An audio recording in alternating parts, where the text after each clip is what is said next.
Not every legend is a myth. Some are flesh and blood. Some legends walk among us, but they aren't born, they are built.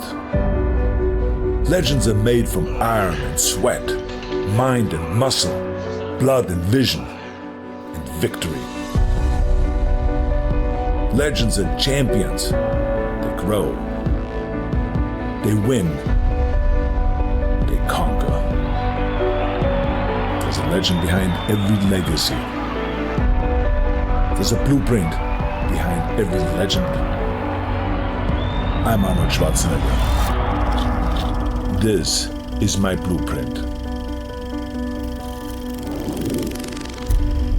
Arnold Schwarzenegger, 28 years old, 6'2", 240 pounds. Mr. Olympia for the past 5 years. He is preparing to defend his title this year for the last time. All Mr. Universes in the past 5 years or so come get together in one contest and to find out who is the best of all the Mr. Universes. So they created the Mr. Olympia contest, which is then the top contest, and whoever wins that is the top bodybuilder. And you are the top bodybuilder. Right, yeah. I think that everyone knows when they get into training that you're not going to go and become a champion from one day to the next. The question is, how can they speed up the process?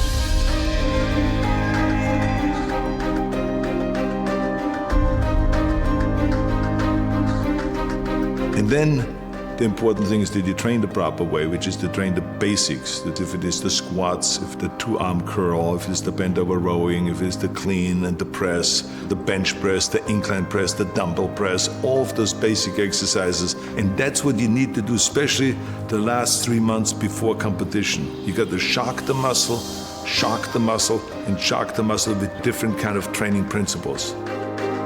Expose your weak points. You're gonna go and hit those marks, and then you move the bar higher, and you feel that with hard work, you can achieve the goals and you can become successful.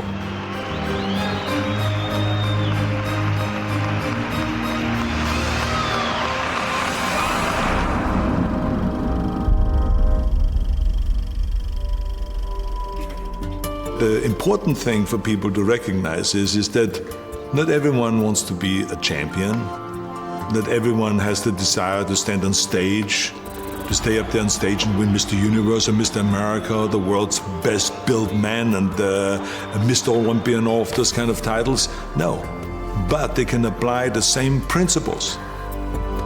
One thing I can tell you, there's major mistakes that are being made today in bodybuilding by not covering those basic exercises, because the day when I go into the gymnasium, I don't see anymore the kids learning about the cleaning and pressing, or to do the two-arm snatch and to do the upright rowing from the floor up and all of those kind of exercises that are so important to create the traps and to create the lower back.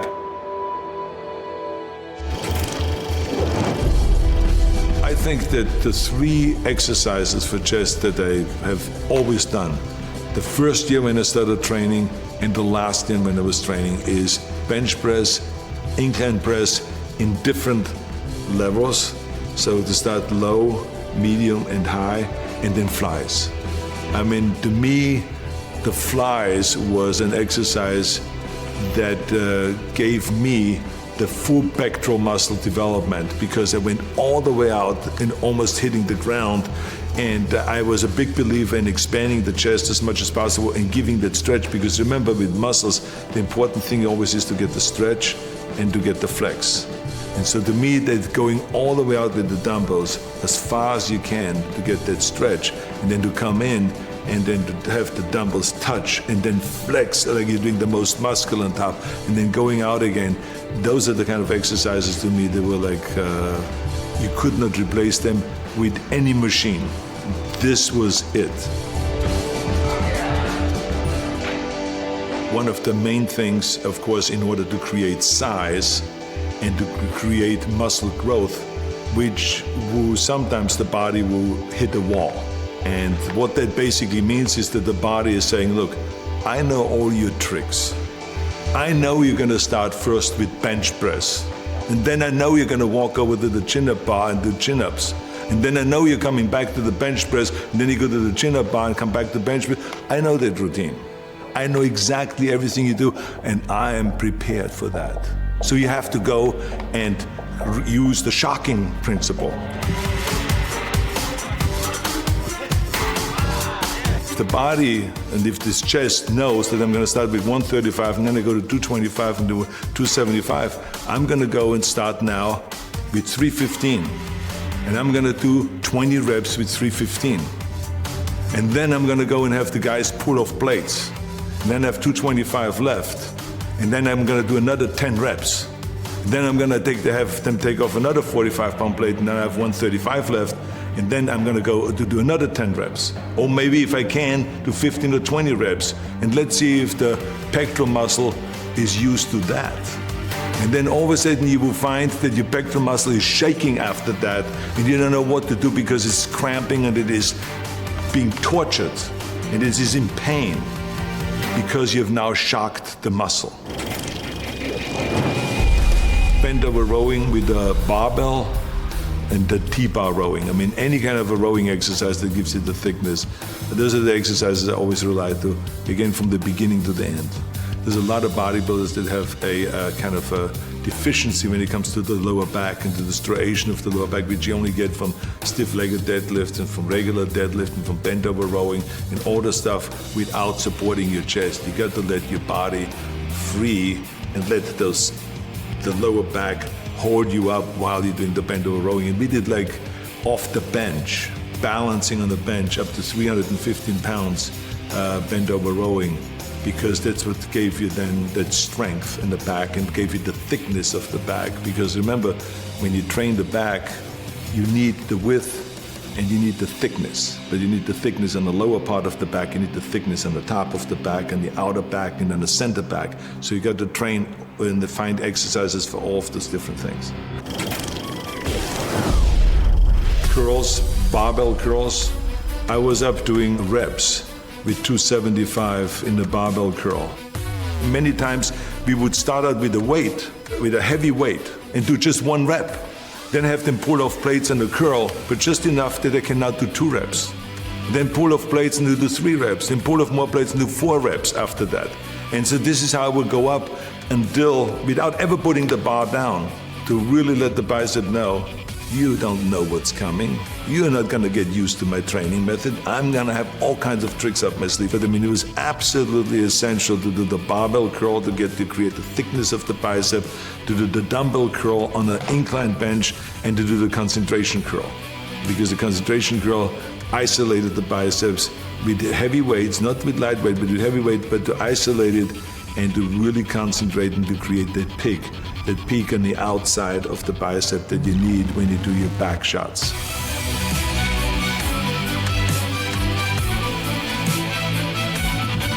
The tricep was narrow bench press, a lot of narrow bench press in the early days, then triceps extensions down, and then overhead tricep extension with one arm and with both arms. And then also tricep extension onto a bar, where you let the body, the head go onto a bar and press out in order to use your own body weight. Shoulders, dumbbell presses, barbell presses in the front and in the back. I mean, we always did the rear press behind the neck kind of presses, the military presses, the dumbbell press, which is now called the Arnold press, because there was a certain way that was done in order to really create the stretch of the front delta, to come down with the elbow here, not just to here, but to come all the way down and then to rotate out and go up and to get that full flex. And then lateral raises, and especially bent over lateral raises on a bench. That is a 45-degree bench. This is a specialty that I've learned at Vince Gironda's gym. And he had this cutout on the face where you could still breathe, where you don't have to look sideways, but you can breathe. But it is 45 degrees, and to turn your wrist outward like this. And it is a fantastic deltoid exercise. We many times went into the gym just as one day a week, where we went to 110-pound dumbbells and we did dumbbell presses. We did 6 reps. That's all I could do, 6 reps. So we picked up the 100 and did another 6 reps. Put them down and took the 90s and did another 6 reps. And then we picked up the 80s and we went all the way down to the 40s. and barely could do 6 reps then with the 40s. But I can tell you that I did not know where to put my arm because my deltoids were screaming. They were in pain. Why? Because I shocked the muscle. Squats is, I think, the most important exercise to create thighs, big thighs. Squats, rear squats, front squats, leg extensions, lunges, stiff-legged deadlifts, or good morning exercise with stiff legs, and a lot of leg curls. Then we sometimes, in order to shock the body in the muscle, we would switch from squats to leg press, to just load up the leg press machine and do a lot of leg press and stuff like that. There would be regular ab training that we did for abs, which is just leg raises with straight legs, leg raises with bent knees, sit-ups, Roman chair sit-ups, which gives you the 500 reps, which was an absolute necessity and we all believed in, and then crunches. Everything fits together now, and all I have to do now is get my posing routine down more perfect, which is almost impossible to do, you know. It's perfect already. Oh yeah, it's down to a point. Wait when you see it.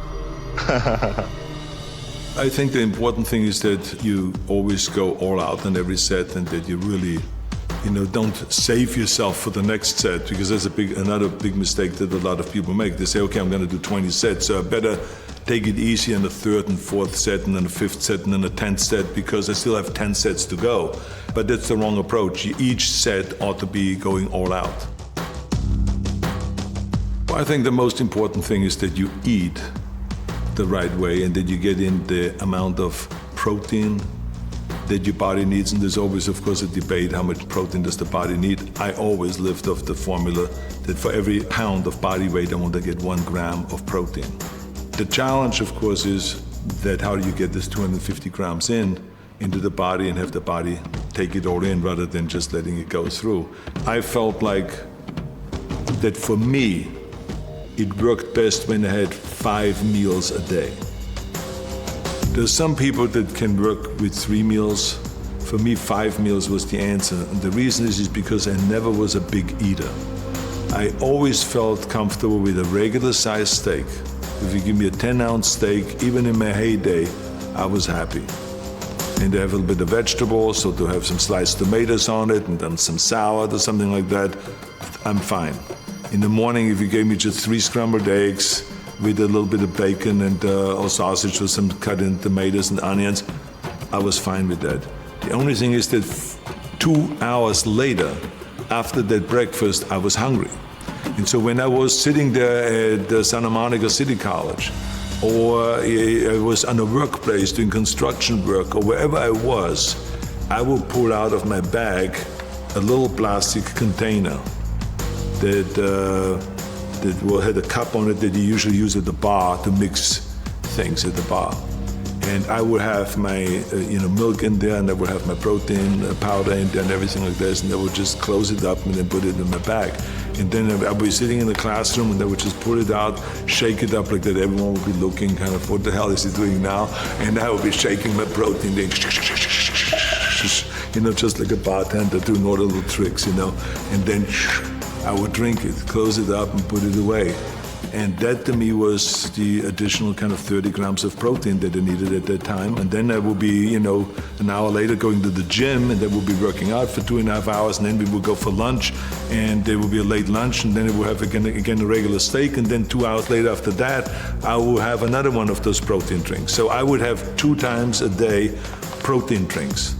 That in order to get the 250 grams of protein, because as I said, it is absolutely essential that we have enough protein so that you can really experience the muscle growth. But we have to recognize that we will not get all of the nutrients, the vitamins, the minerals, and the proteins, and all of the stuff that the body needs just with regular meals. This is why we have supplements, and that's why they are called supplements, because we are supplementing because we don't get enough from regular meals, no matter how healthy and how good you eat. All 3 contestants, Lou Ferrigno, Serge Nubret, and Arnold Schwarzenegger, for a pose down for the final decision for the judges. So now I've built a certain amount of mass during the year, and I have worked now on certain weak points throughout the year.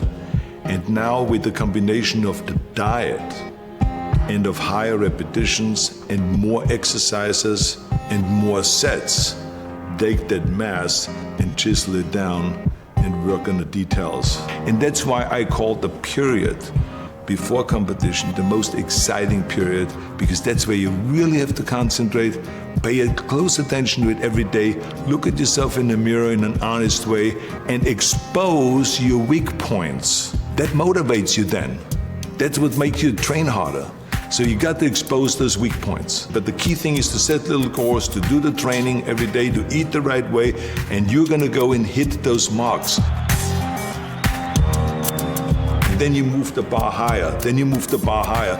It is really exciting to do that, and you feel that with hard work, you can achieve the goals and you can become successful.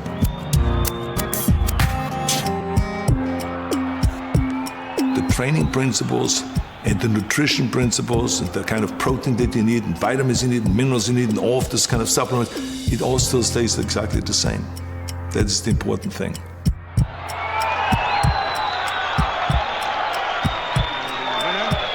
Continue for the rest of my life. I want to stop competing.